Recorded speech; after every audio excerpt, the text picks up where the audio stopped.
rester dans un milieu confiné, rester en famille, dans une bulle de 5 personnes, n'a aucun sens si l'une des personnes est malade. C'est la meilleure façon de propager la maladie parmi les 3 ou 4 autres personnes qui l'accompagnent.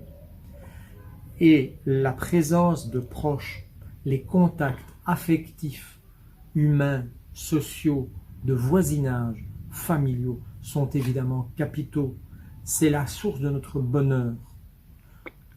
Pensez à toutes ces personnes âgées qui sont décédées non pas du Covid, mais d'un syndrome de glissement parce qu'elles se trouvaient isolées dans une maison de repos, ne voyant personne au cours de la journée et surtout ne voyant plus leurs enfants, leurs petits-enfants, qui sont leur raison de vivre.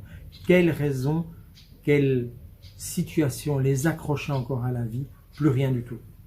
Il est essentiel pour notre immunité, parce que nous sommes des animaux sociaux, d'avoir des contacts sociaux joyeux, enrichissants, d'être optimistes, de chanter, de danser. Et tout cela, ça a été malheureusement complètement passé sous silence. La définition de la santé, selon l'OMS, ce n'est pas une absence de maladie ou d'infirmité, mais c'est une vision globale de la santé physique, de la santé mentale et du côté social. Et ça, on l'a complètement oublié. L'OMS, en confinant, a complètement zappé le côté mental et le côté social. Et le côté social, ça englobe la culture, ça englobe un tas de choses. Et tout ça a été passé à la trappe à une vitesse incroyable. Les cinémas, les théâtres, les opéras, etc. peinent à se remplir à nouveau, et on peut le comprendre. Moi, j'ai absolument pas envie d'aller au cinéma avec une distance telle qu'on ne met plus que maximum 100 personnes dans une salle, qu'il faut être masqué. Enfin, ça n'a aucun sens. Je me vois mal aller au cinéma avec un masque. Et du coup, la culture, c'est vraiment le domaine qui était le plus pénalisé, alors que ça fait partie de notre santé aussi. C'est quelque chose d'important. Pour ma part, j'ai aussi pu constater que beaucoup de patients serrent les dents la nuit ou même en journée suite au stress engendré par toute cette propagande coronavirus. Donc, ils ont des douleurs de nuque, des douleurs au niveau des trapèzes, des douleurs au niveau des dents à force de serrer, vraiment des consultations pour des douleurs dentaires. J'ai même une patiente qui a eu une fissure dentaire tellement elle serre les dents. Donc voilà, ça, ce sont des choses un petit peu plus fréquentes qu'on rencontre pour l'instant et qui sont un motif de consultation. Alors, en tant que dentiste holistique, il faut quand même se poser la question de savoir la proportionnalité, encore une fois, entre tout ce stress engendré par ce coronavirus et ce que ça va engendrer comme problème de santé, dentaire ou autre d'ailleurs, chez la population.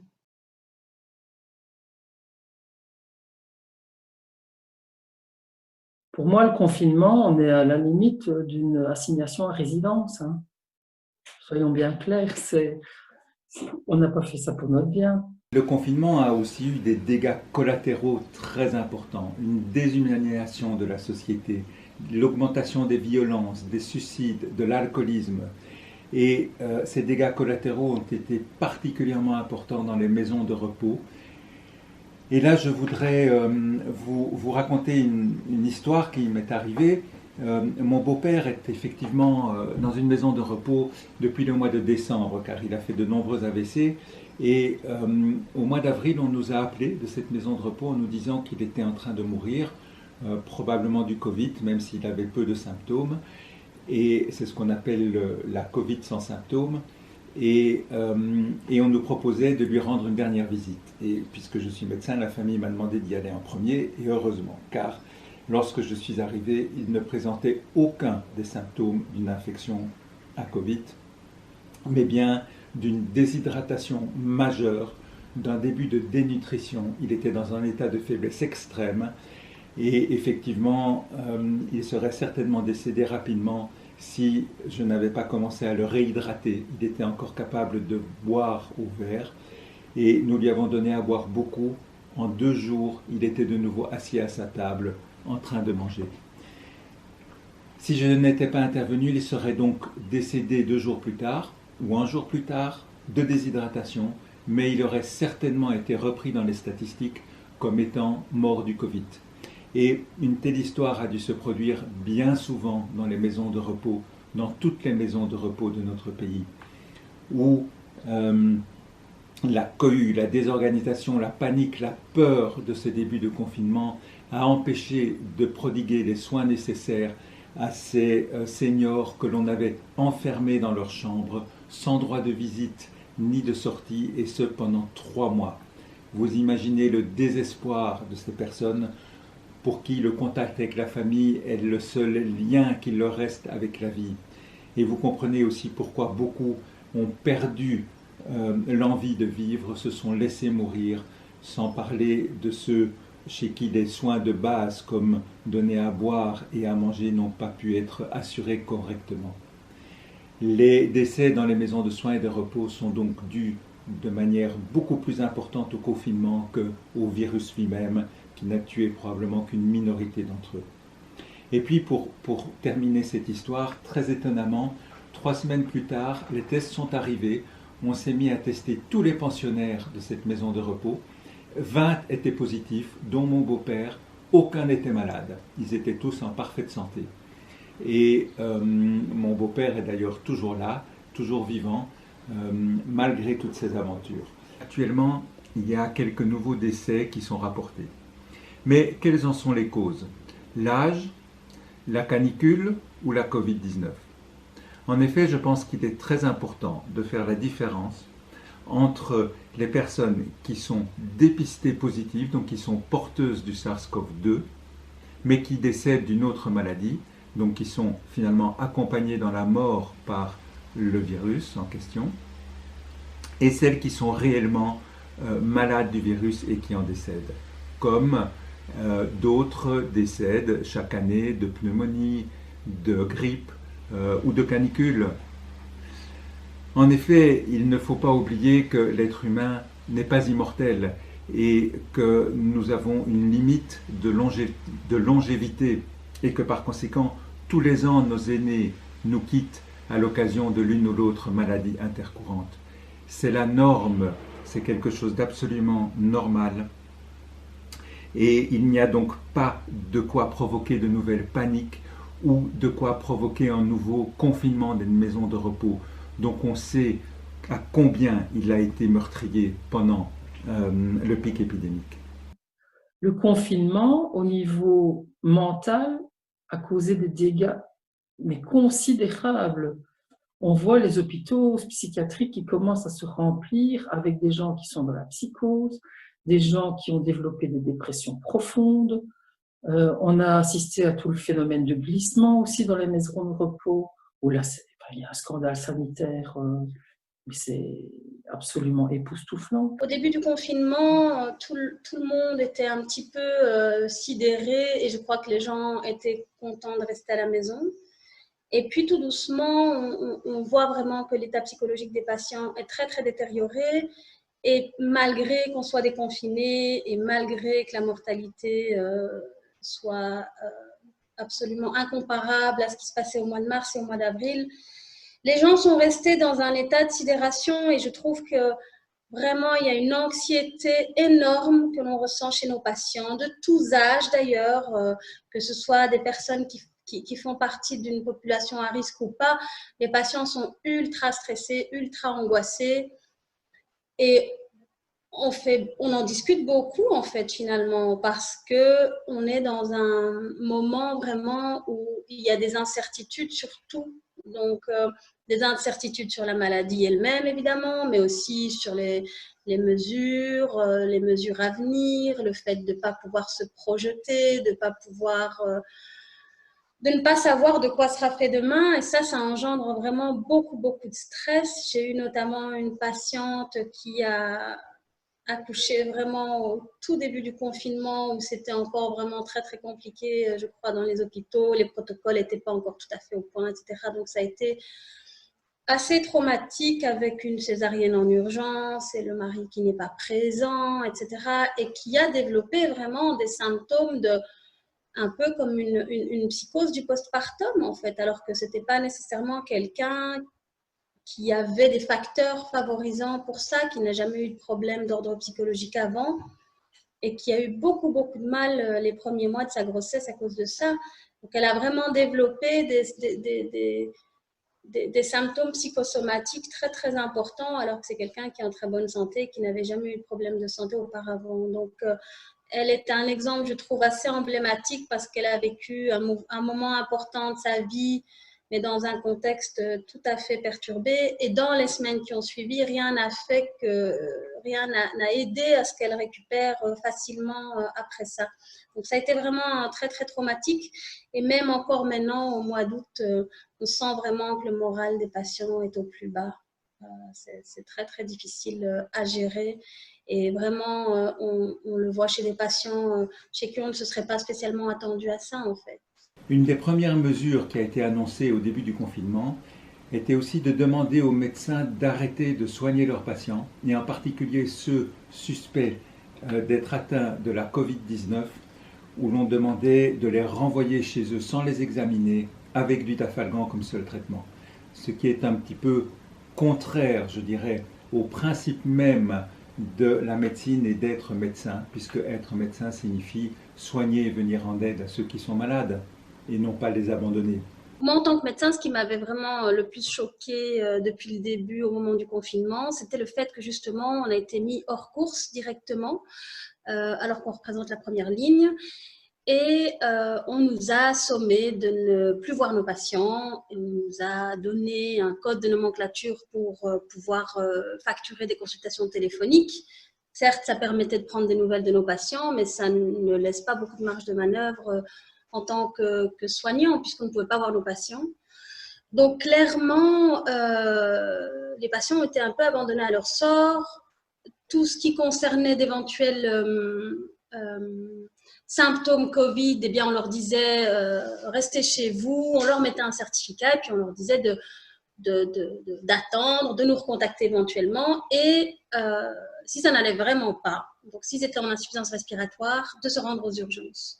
Donc là, ça a été un petit peu le mot d'ordre les premiers mois, les premières semaines du confinement, alors qu'on était au sommet de la crise et où les morts s'égrenaient tous les jours. À aucun moment, on a pu dans les cabinets de médecine générale faire de la médecine. En tout cas, on a clairement reçu des injonctions nous disant que si on recevait des personnes en cabinet, et donc ça, évidemment, l'INAMI peut le savoir, puisque si on rentre des codes de nomenclature de consultation, eh bien, on pouvait savoir qu'on avait vu des patients, on pouvait avoir des contrôles et on pouvait éventuellement être sanctionné.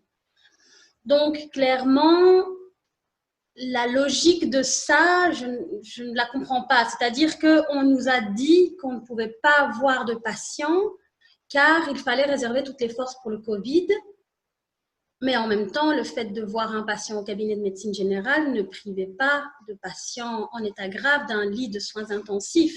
Je peux comprendre qu'on ait reporté toute une série d'interventions chirurgicales non essentielles, ou en tout cas reportables, parce qu'une anesthésie générale, une chirurgie peut éventuellement entraîner un passage même furtif aux soins intensifs, et que donc là, effectivement, un lit pouvait être bloqué pour un patient Covid, mais un patient en médecine générale qu'on reçoit au cabinet ne change rien à la prise en charge hospitalière. En tout cas, à mon sens, en première ligne, je ne comprenais pas vraiment le lien entre le fait de réserver toutes ces forces pour le Covid et le fait de ne pas avoir de patients en médecine générale.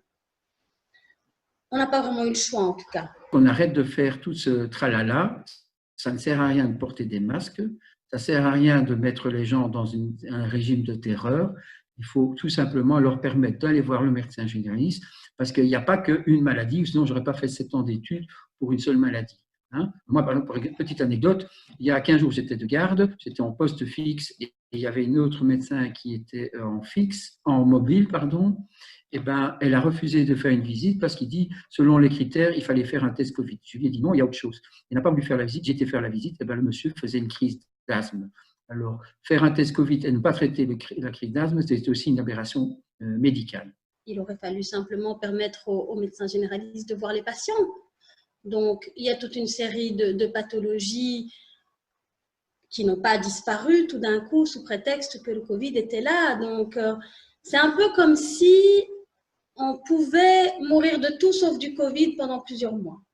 Donc en fait, on avait une embolie pulmonaire non infectieuse à la base, ou on avait un problème cardiaque, ou on avait une boule quelque part qu'on sent et qu'on voudrait faire diagnostiquer, eh bien, on trouvait porte close partout. Et donc, on a retardé des diagnostics de cancer, on a tellement fait peur aux gens finalement que certaines personnes avec des AVC, alors qu'on sait très bien qu'ils doivent se rendre à l'hôpital dans les premières heures pour améliorer leur pronostic, ne se sont pas rendus à l'hôpital, n'ont pas eu l'occasion d'avoir des premiers soins auprès de leur médecin généraliste. Enfin, il y a toute une série de choses qui sont passées à la trappe et qui n'ont pas été soignés. Il faut être clair, ils n'ont pas été soignés. Donc, je pense que les effets collatéraux, il va falloir vraiment faire plancher des spécialistes et calculer les effets collatéraux du fait que les patients sont restés chez eux pendant 3 mois ou 4 mois,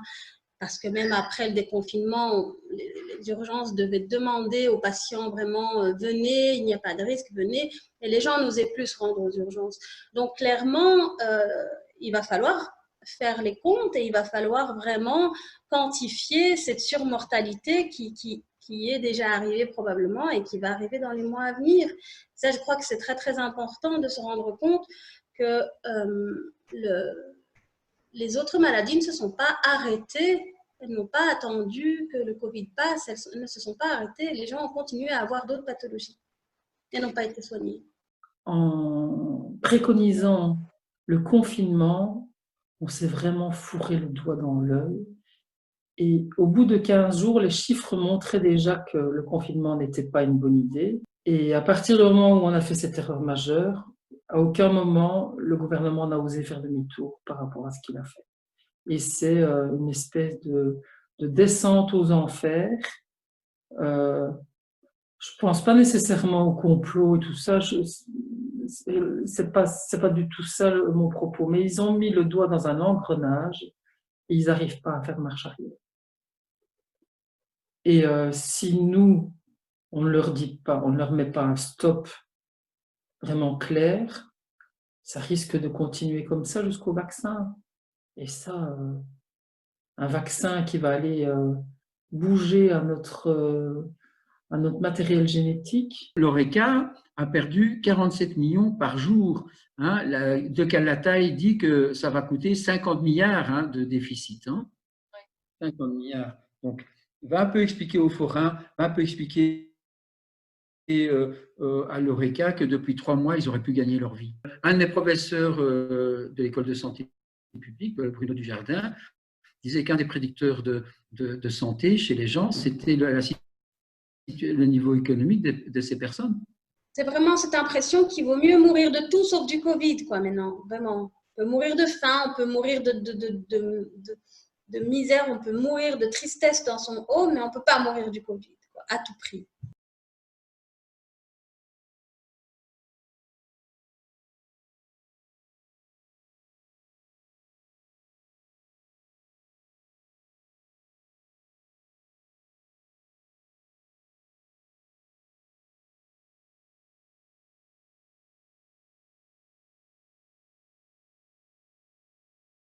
Après la pharma, je me suis formée à plein d'autres choses, et notamment la PNL, programmation neurolinguistique, donc un peu l'étude du langage, entre autres. Et il y a beaucoup de choses qui m'ont frappée dans ce cadre-là. C'est déjà le vocabulaire qu'on utilise. Donc, les gestes barrières, je trouve ça vraiment quelque chose de phénoménal parce que, en fait, c'est juste des règles élémentaires d'hygiène. Il n'y a rien du tout de barrière là-dedans. Comme se laver les mains, en théorie, tout le monde doit se laver les mains après être allé aux toilettes, en rentrant des courses, après avoir jeté un mouchoir, etc. C'est des gestes élémentaires d'hygiène. Il y a encore comme autre terme qui a été utilisé, c'est la distanciation sociale. Où est-ce qu'elle est la distanciation sociale? Non, on demande juste de mettre une certaine distance physique entre les gens. Mais déjà, rien que le vocabulaire utilisé, pour moi, il est symptomatique. Et après, toutes les contradictions, quoi. Moi, j'avais noté que Sophie Wilmès, lors de sa toute première intervention, elle a dit, je cite, hein, l'activité physique en plein air est autorisée et même recommandée. Donc ça, c'est pour le 17 mars. Le 21 mars, il y a déjà des drones au-dessus des parcs pour dire aux gens, rentrez chez vous, rentrez chez vous. Donc, et puis tout de suite après, on a commencé à fermer les parcs. Donc la cohérence là-dedans, il y a une discordance entre ce qui se passe et le vocabulaire utilisé. Il y a vraiment quelque chose qui me heurte là-dedans, depuis le début. Depuis le début.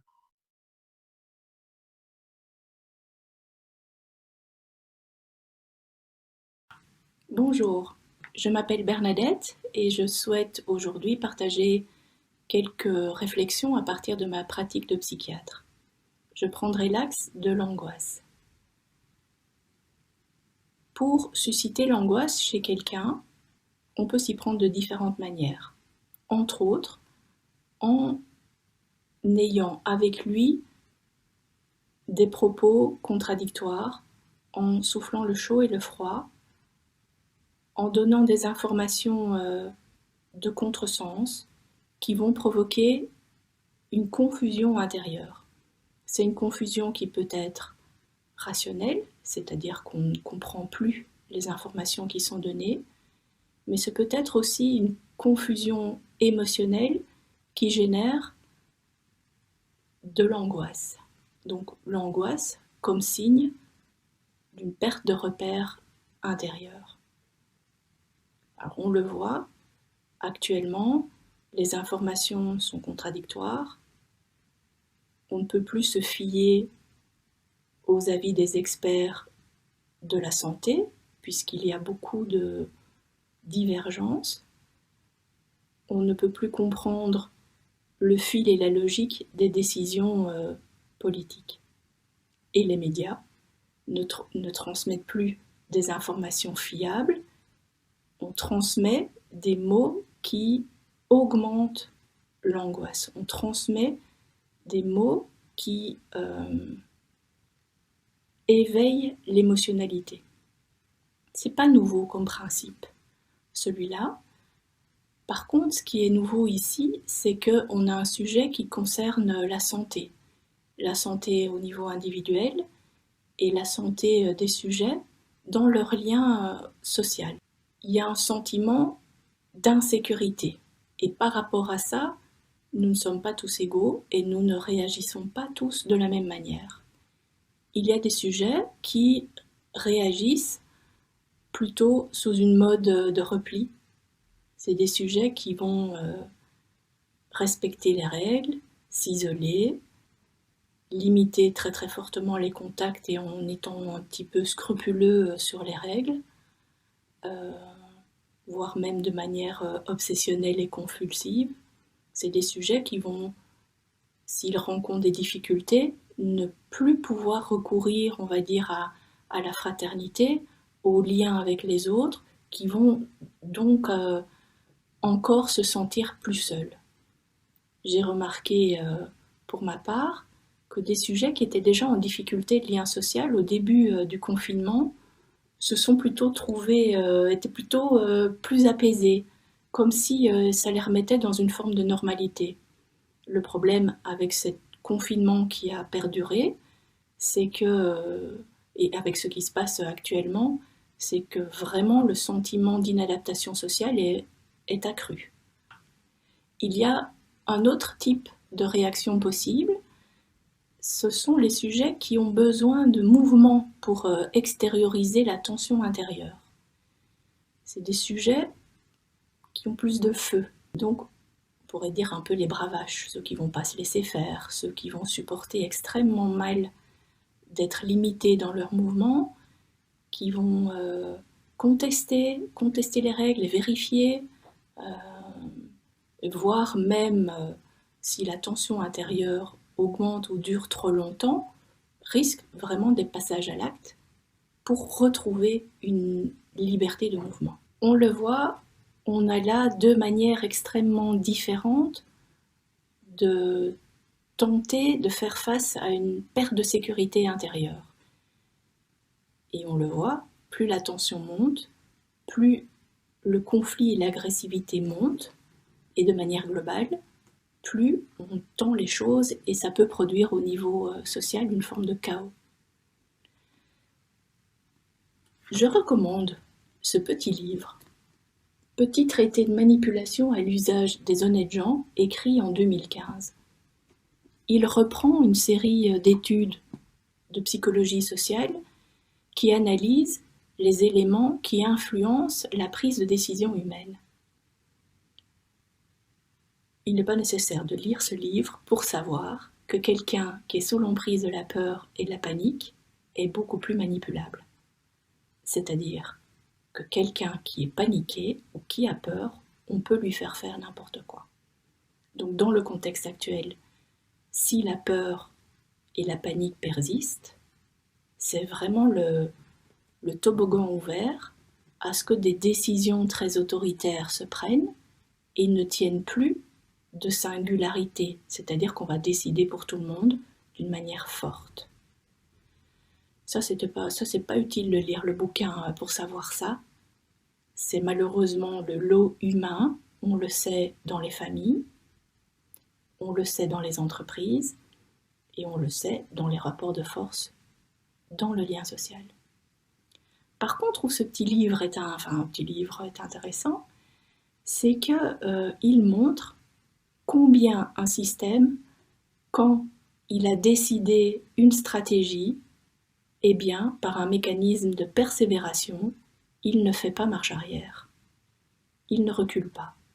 Il donne l'exemple d'une entreprise qui a un bilan financier catastrophique et qu'un audit le montre et propose des solutions.